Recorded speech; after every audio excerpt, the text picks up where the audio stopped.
Nous sommes maintenant avec Jean Quatremer, correspondant de Libération, mais également auteur du livre qui vient de paraître Les salauds de l'Europe chez Kalman Levy. L'Europe respire, c'était la une du Bild Zeitung ce lundi. Le président de la Commission européenne, Jean-Claude Juncker, a félicité Emmanuel Macron, ce qui est tout à fait inhabituel. Ici à Bruxelles, généralement, on attend le résultat final. Alors pourquoi une telle réaction ? Parce que tout le monde avait peur. Je crois que c'est la première fois qu'on vit une élection présidentielle en France et dans l'ensemble de l'Europe où c'est notre avenir personnel qui peut être totalement impacté.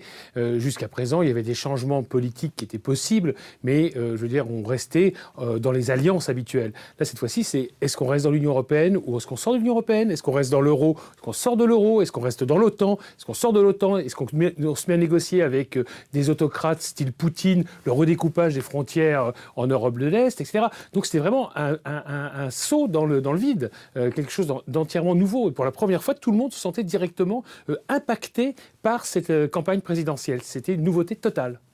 Est-ce qu'on peut dire que c'est une victoire de l'Europe ? C'est un peu tôt pour le dire en tous les cas, mais c'est vrai que le cauchemar depuis quelques semaines à Bruxelles, c'était un second tour Marine Le Pen, Jean-Luc Mélenchon. Là, c'était la catastrophe intégrale.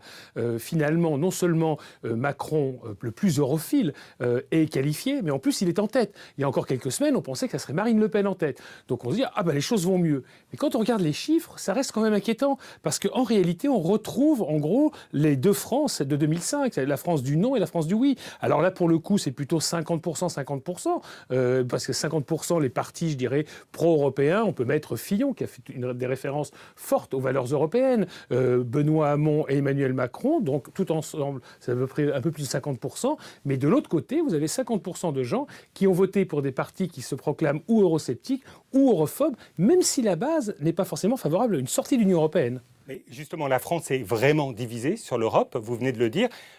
Monsieur Macron va être obligé de rassembler. Peut-il y arriver ?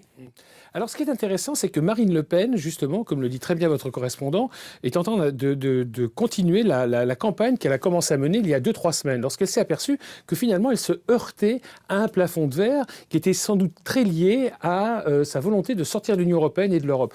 Comme je vous le dis, les Français n'aiment pas trop l'Europe, mais ils ne sont pas pour une aventure style Frexit, parce qu'ils sont très inquiets de ce qui se passe en Grande-Bretagne. Le Brexit n'a pas donné envie aux Français de suivre. De même, 70% des Français restent très attachés à la monnaie unique, à l'euro. Donc, qu'est-ce qu'elle a fait ? Elle est passée sur ces thèmes habituels, les vieux thèmes du Front National, immigration, identité nationale, sécurité. Et c'est ça qu'elle va essayer de faire, parce que si la campagne se concentre, comme vous le dites, sur le thème de l'ouverture et de la fermeture, là, à mon avis, elle peut perdre. Elle perdra, j'espère, quoi qu'il en soit. Mais en tous les cas, elle pourrait perdre davantage en axant sa campagne sur les thèmes européens. Donc du coup, ce second tour ne sera pas nécessairement un référendum sur l'Union européenne ?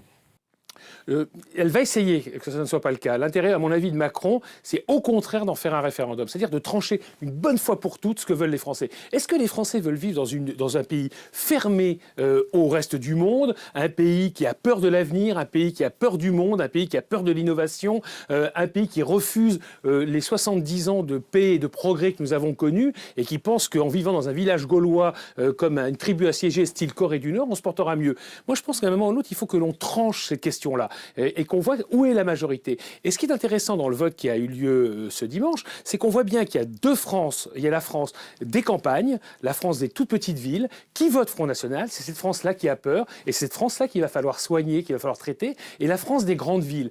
Et c'est là où on voit le vrai danger. Vous savez qu'à Paris, Marine Le Pen a fait moins de 5%. Chez les Français de l'étranger, c'est la même chose. Les Français qui circulent, les Français qui voyagent, les Français qui sont les gagnants de la mondialisation. Ceux-là n'ont aucun problème. Et une victoire de Marine Le Pen, ou je dirais un score très élevé de Marine Le Pen, pourrait marquer le début, à mon avis, d'une véritable guerre civile froide en France, entre deux mondes que tout sépare. Là, on voit qu'il y a deux France. Quand on parle de la nation française, que nous sommes plus, que c'est la France est unie, etc., face au reste du monde, la démonstration du vote Le Pen, c'est que la France n'a jamais été aussi divisée qu'aujourd'hui.